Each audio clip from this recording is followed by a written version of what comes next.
So maybe is going.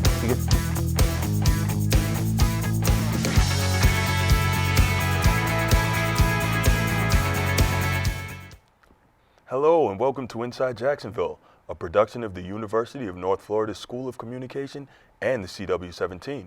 I'm Bruce Hope. And I'm Gabby Parzignat. We're here each month for stories about life on our favorite coast, the First Coast. A little boy's rare chromosome disorder is behind the inspiration of a local playground that will bring kids in our community closer together. Inside Jacksonville's Victoria Reed explains how this park is helping eliminate barriers for kids with special abilities.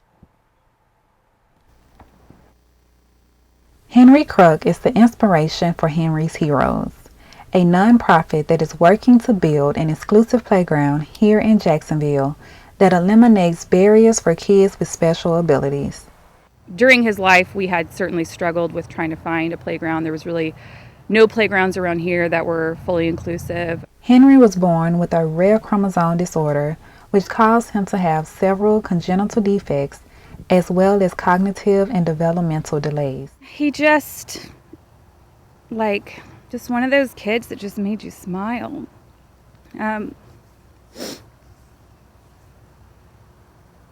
He was just a good kid, just really, really easy. Just loved music, loved play, loved cuddles, best cuddler ever. Henry passed away in 2017, but he left behind gifts of love and compassion that inspired his mother to create a playground for all children. Parents like Jamie Donahue is looking forward to the new inclusive park for her son, Timothy.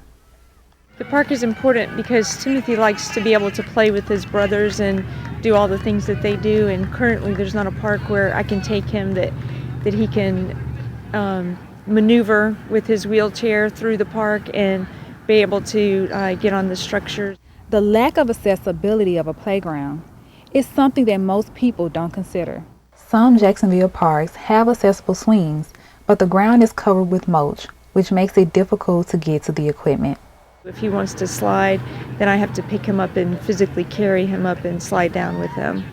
The inclusive playground will combine both traditional and sensory equipment and will also feature musical instruments for all children to enjoy together. It's not just about accessibility, it's about getting kids to play together. That's really what playgrounds are all about, right? Victoria Reed, Inside Jacksonville. The inclusive playground is expected to be completed by spring. If you would like to donate to Henry's Heroes Jacks, go to unftv.com. A UNF student athlete is exemplifying what it means to truly do it all. This junior baseball player and pilot is showing his friends and family how he is achieving a lifelong dream in his career while still getting a degree. Inside Jacksonville's Taylor Smiley has more on this athlete's time in the sky.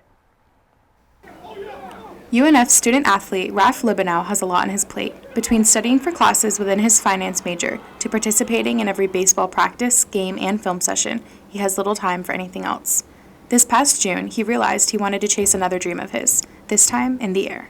The Philippines native started playing baseball at the age of 13 and began focusing his talents on high school baseball, where he played for Trinity Catholic High School in Ocala, Florida, before being recruited to the UNF baseball team for his freshman year in 2018. His childhood obsession with researching how to be a pilot and flying planes took over in June 2019 when he swiped his mom's credit card for an intro flight course to pursue his lifelong dream. Within 3 months, Libanow acquired his private pilot license. I wanted to come to the United States because that's where royalty was back home, because it's third world country. So, I mean, I've always wanted to become a pilot. I've always looked up YouTube videos on it and read little kid books about it. And it didn't really spark to me until last summer, where I was like, my dad was talking to me about it because he shared a link to me, and I just sent it and I fell in love with it ever since. The planes I get are basically any single engine land airplanes with just a single prop. And how I get it is through my flight school, because you basically they have to know that you're able to fly the plane. So I rent through them all the time whenever I want it. Telling his friends, family, and girlfriend about wanting to become a pilot drew a lot of mixed emotions at first.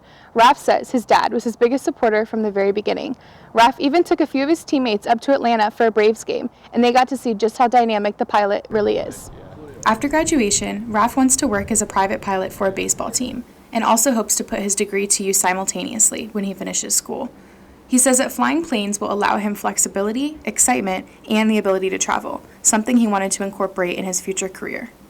At first, Raph's like a cool and funny guy to be around, so then it's a lot different when you're on the plane. He's very serious. It's kind of a whole different side of Raph. We flew to Atlanta for the Braves game, and yeah, that was just a cool experience. We got to fly in the day and the night. I think it was really exciting. Like, it was kind of like on a whim thing. So, like the day of, Raph's like, "Do you guys want to go to the baseball game?" We're like, "Yeah, but we have a test." He's like, "Don't worry, I'll just fly us up there." So it's kind of like, oh, okay, like awesome. So I don't say like it was a fear factor at all. I trust Raph, and I just think it was a good experience. Taylor Smiley, Inside Jacksonville. For an even closer look into how this UNF outfielder plans to take his career to the skies, check out UNFTV.com. Plastic straws and other waste can last up to 200 years before completely breaking down. One organization is making residents more aware of the dangers pollution is having on our planet, while also teaching them how to protect our oceans for years to come. Inside Jacksonville's Isaiah Jenkins is showing us the impact Beaches Go Green is having on our aquatic community. Approximately 80% of plastic in the ocean comes from land-based sources. Nonprofit organizations are coming up with ways to help reduce waste. Beaches Go Green is a Jacksonville nonprofit that focuses on not only waste cleanup, but educating the population on what they can do to also help. So I started Beaches Go Green in June of 2018, and our whole purpose and mission is education and awareness about the waste that we produce and how it's affecting the planet. And a lot of the products that are available to us are convenience-based, and they're single-use plastic particularly. And so we're burning through this single-use plastic without the understanding of how long it's actually going to be on our planet. Educating people is what Anne-Marie does best. Beaches Go Green has collected over 5,000 pounds of trash through partnerships and volunteer help. In fact, what Anne-Marie does is take waste and trash and turn it into art. Last year we had Beaches Go Green Jellyfish Park, which featured 3 giant jellyfish that were 16 feet tall and 10 feet in diameter. They were covered in single-use plastic. I can show you some pictures of those. They were incredible, and we added up all the plastic in that area, and it added up to about 185 pounds, which is what on average a single American uses in a year. One of the things Beaches Goes Green wants to do is educate their consumers on just how long certain products take to decompose. Products such as socks or toothbrushes can take up to 500 years to totally break down. What a local recycling firm in Jacksonville is doing is help break down another long-lasting product known as electronics. A lot of things were making their way into the trash. And when you do that, it's not always being picked out, and it goes into a municipal unsealed landfill. So everything from the batteries leaking to metals leaching off the circuit boards are going to wind up into the groundwater and contaminate the soil around it. What people can do to reduce landfill waste is be aware of the products of their choosing. Plastic bags last up to 20 years, cigarette butts last up to 5 years, plastic straws last up to 200 years, synthetic fabrics last up to 200 years, and of course plastic bottles last up to 450 years. So eliminating single-use items like straws and plastic bags from the grocery store and single-use plastic water bottles and Gatorade bottles, any of those single-serving items that you can eliminate is an easy step towards cutting down on your plastic waste. We encourage the 4 R's, which are refuse first. So refuse those types of items. Then reduce, reuse, and last, recycle. Signing off, Isaiah Jenkins, Inside Jacksonville. If you're looking for ways to help keep our beaches and ocean life safe, check out UNFTV.com for more ways to get informed and lend a hand. Coming up, discover why one local drive-in theater holds a scandalous past and how the memories of it still hold on today. Why are more and more people getting excited to visit their local cemeteries? We'll find out after the break.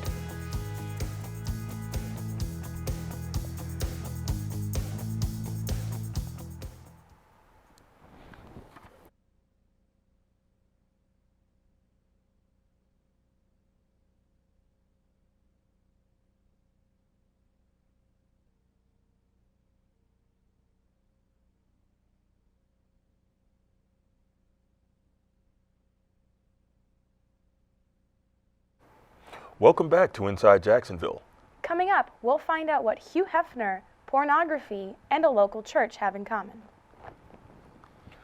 But first, Jacksonville is home to dozens of museums, art galleries, and historical landmarks. But one spot in our community is turning heads and changing perspectives. Inside Jacksonville's Valeria Rodriguez tells us why more people are visiting cemeteries on their free time. Florida's First Coast is enriched with lots of history, and there are many different ways to learn about it. Some people study history by reading, or by going to museums and visiting historical venues. Others turn to cemeteries. Cemeteries are literally just full of primary sources in the forms of headstones, so we can look for very basic vital statistic demographics, the names and ages of individuals, birth dates, death dates, things like that. We can look at the headstones from an aesthetic viewpoint. We can look at the iconography and the style and the architecture of them, and see who has bigger monuments and who has smaller monuments. Cemeteries are viewed very differently across cultures. Many might see them as a place to show respect to their ancestors, others might see them as creepy places that should be avoided at all costs. But historically, modern cemeteries were created with a different purpose. The kind of modern cemetery movement goes back to the late 1800s. And cemeteries are actually established as places where folks are invited to come and visit and to walk through and to, remember people, but also they serve almost as like public parks. Visiting cemeteries is also a great way to keep the history of a place alive. Florida has thousands of cemeteries, each one with a different thing to offer to their visitors. It depends on the kind of day you want to have. If you want a more peaceful kind of day, you can always head to St. Augustine and have a cemetery tour.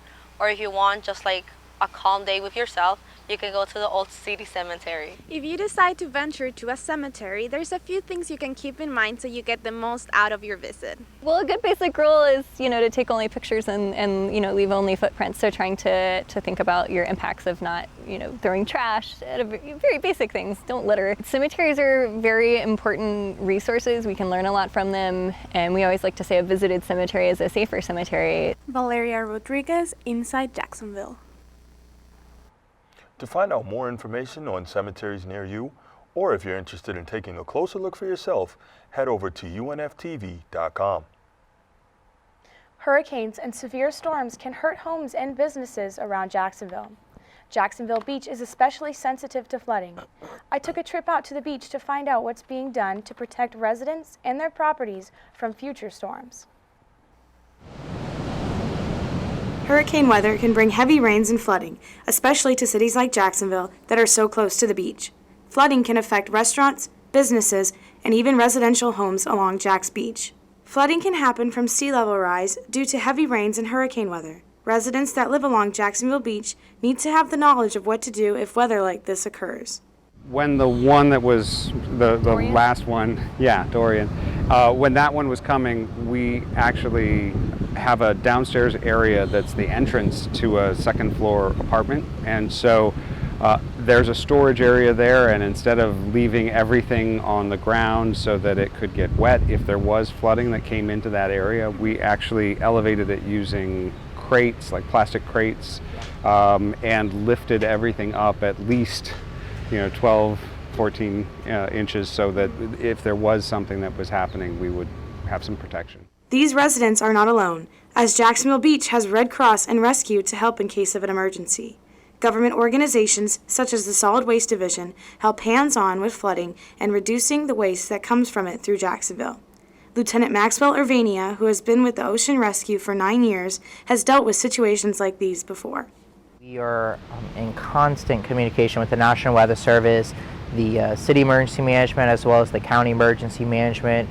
So we kind of follow the recommendations of our local city government and kind of mirror the operations that we would do for the rest of our City of Jacksonville Beach buildings. In the event that we do have a hurricane coming close to our area, such as recently Hurricane Dorian, or a couple years ago Hurricane Irma, and then before that Hurricane Matthew, our first preparational activities would be to shutter up the lifeguard station, as well as we're going to evacuate any life safety rescue equipment to stage at another location. So in the event that we do need it, once that the flooding or the threat subdues, we're able to have easy access to it. And then really we'll be maintaining this lifeguard station up until the very last minute, to where then we would fall back to our staging area and to wait out the storm. Flooding occurs in Jacksonville Beach due to sea level rising or heavy rainfall. Recently, a News for Jacksonville article came out saying that Jacksonville Beach residents faced 5 inches of flooding due to heavy rainfall. Different local shops, hotspots, and restaurants have their own ways of preparing if hurricane and flooding does come. So Hurricane Matthew a few years back, we got a pretty bad storm surge for it, and it flooded in pretty good through 1st Street and 2nd Street up there, but storm surge had come over the dunes, and that was what the streets flooded. It was from the storm surge. We really just sandbag up the doors in case of flooding or anything, keep water from coming in the building. All the windows on the front side of the restaurant are hurricane-proof glass, so it's pretty much unbreakable glass, basically. Hurricane and weather preparation is important and is not something Jacksonville Beach locals take lightly. To learn more about evacuation zones and other ways you can stay safe when your streets start to flood, head over to unftv.com. Residents of Jacksonville satisfied their hunger for cinema and theaters all over the city. But back in 1948, one theater caused an uproar that the community wasn't expecting. Inside Jacksonville's Jessica Voles explains how a movie venue from days gone by still resonates. You've probably used Google Maps to find a movie theater around town, but what you probably haven't done is use the same map to look for the remains of a drive-in theater that once was a hot spot for Jacksonville locals. In 1948, the theater was built and originally named the Cedar Hills Drive-In. When Furman Birchfield bought the drive-in back in 1969, he tried to name it the Playboy, and he got a visit or some communication from Hugh Hefner's attorneys, and that's when he changed it to the Playtime. The former staff claims they did everything that they could to keep the place running. The properties became more valuable than the operation. Once that and the city started encroaching on the properties, because we all started outside of city limits, or as far as we could, so we could have the privacy that we needed. Here at the 6300 block of Blanding Boulevard, behind me you can see what remains of the Playtime 3 drive-in theater. In March of 2008, the current owner was shot during a burglary, and in May the property was sold to a church. The church actually found old movie reels, and then they had this massive bonfire and they burnt them and made national news. They said things about releasing the devils into the air and so on. The property continues to be closed to the public and is up for sale. Jessica Voles, Inside Jacksonville. For an insider's view, we have an exclusive interview with a former employee of the Cedar Hill Drive-In on our website, unftv.com. Coming up, we'll find out what's brewing on the First Coast. Also, after the break, one Jacksonville woman is helping build her confidence and her business one cookie at a time.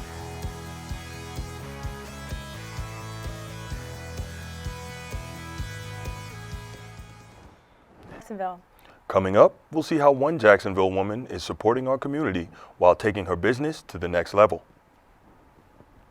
But first, Jacksonville is home to over 20 microbreweries, and sampling all that variety can be a challenge. Inside Jacksonville's Connor Sweeney shows us how you can plan a successful tour, one stop and one sip at a time. Jacksonville is known for many things, from having a boat-friendly community with our many waterways to being home to the Jacksonville Jaguars. But what some people may not know is how big our beer culture is. With so many independent breweries, the team at Visit Jacksonville has found a way to help shed a light on the culture through the use of the Jack's Ale Trail and the Jacksonville Brew Bus.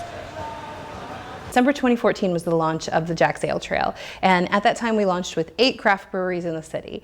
And what we wanted to do was be able to tell the rest of the world that Jacksonville is a great craft beer destination, and that if you come here and explore, you'll have a great opportunity to try a lot of different things. The Ale Trail consists of 18 breweries throughout Jacksonville, providing participants with an opportunity to try a variety of unique brews from locations such as Intuition Ale Works and Bottlenose Brewing.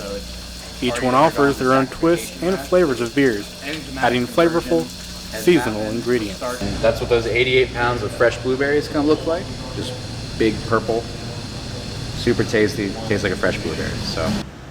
For each of these locations, you can bring an Ale Trail passport to redeem prizes. This is a Jack's Ale Trail Brewery Passport. Now, tourists will go around to different breweries, and when they make a purchase, all they have to do is show it to the bartender, have it stamped, and you're good to go. To get to these different locations, the Brew Bus offers a safe alternative to go beer hopping. It's also a great way to meet people. The Jack's Brew Bus takes people to local craft breweries and gets them to try 3 to 5 different beers at each stop. Our goal is to get people to try breweries they typically would try on their own and to also try beers they typically wouldn't try on their own. As part of the tour, you get to try 10 to 12 beers while building community and helping local businesses. Connor Sweeney, Inside Jacksonville. What? We're not going to Wackos? To find out what breweries are participating around Jacksonville, go to unftv.com. Starting a business sometimes goes hand in hand with personal growth. There are several challenges to overcome when it comes to pursuing your dreams. Inside Jacksonville's Victoria Reed shares one Jacksonville woman's struggles and triumphs she discovered when starting her own bakery. If you're scrolling through Instagram and came across these beautiful cookies, it would be hard to believe that the woman behind them initially doubted herself. Like many working moms, Drika Hope was intimidated by the thought of starting her business. Looking at some of the pioneers of cookiers, I was thinking, oh, I'll never be able to do this. This looked extremely hard, time consuming, and I just automatically just like, I can't do it. I didn't even give myself the benefit of the doubt that it's something I could learn to do. The more she practiced, the less she doubted, and she stepped into her business by taking action. I did a lot of homework before I actually built the confidence to say, okay, I'm ready to do this. With her newfound confidence and what seemed to be hundreds of cookie cutters, she learned the value of being authentic. The most important lesson that I've learned is being true to myself. Drika used resources like Google and YouTube to learn more about the cookie business and to learn cookie decorating techniques. If you put your mind to it, you can do it. Drika makes it clear that for her, presentation is everything. I want my cookies to represent themselves, represent me, represent my family. Once Drika took that leap and put her cookies out there for the world, she got positive responses. They taste really good. She takes a lot of time to do them. I have some from June because I refuse to eat them because they're way too cute. Building this business and branding myself with Drika's Cookie Jar, it has been a long experience over time, but in the end, I think it's going to be well worth it. Victoria Reed, Inside Jacksonville. If you want to get a taste of Drika's cookies, go to unftv.com. All I'll be thinking about is cookies now, Bruce. Yeah, that sure has my sweet tooth acting up. Well, that's a wrap on this edition of Inside Jacksonville. If you missed anything from today's program, just visit our website, unftv.com, and look under the Digital Journalism tab, where you'll find expanded versions of our stories, photos, interviews, and other extras. Again, that's unftv.com. You can also find us on Instagram, Facebook, Twitter, and YouTube at Inside Jacks UNF. Thank you for joining us. We had an amazing time, and thank you for watching from all of us here on Inside Jacksonville.